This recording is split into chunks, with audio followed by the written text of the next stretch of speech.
ایرانی شہر مناب میں اسکول پر حملے میں شہید بچے کے 30 روز بعد لاش مل گئی ہے۔ شہید طہا جعفری کی نماز جنازہ ادا کر دی گئی ہے۔ اس موقع پر ہر دل اداس اور ہر آنکھ اشکباک نظر آئی۔ امریکہ نے اسکول پر ٹوماہاک میزائل مار کر اسکول تباہ کر دیا تھا، جس میں 100 سے زائد طلباء اور اساتذہ کی جانیں چلی گئی تھیں۔ ایرانی شہر مناب میں اسکول پر حملے میں شہید بچے کے 30 روز بعد لاش مل گئی ہے۔ شہید طہا جعفری کی نماز جنازہ ادا کر دی گئی ہے۔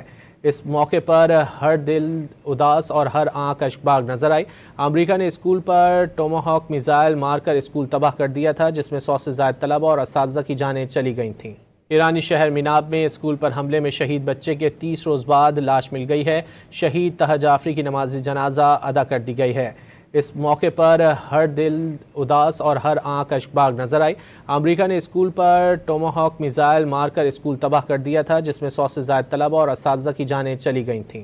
ایرانی شہر مناب میں اسکول پر حملے میں شہید بچے کے 30 روز بعد لاش مل گئی ہے۔ شہید طہا جعفری کی نماز جنازہ ادا کر دی گئی ہے۔ اس موقع پر ہر دل اداس اور ہر آنکھ اشکباک نظر آئی۔ امریکہ نے اسکول پر ٹوماہاک میزائل مار کر اسکول تباہ کر دیا تھا، جس میں 100 سے زائد طلباء اور اساتذہ کی جانیں چلی گئی تھیں۔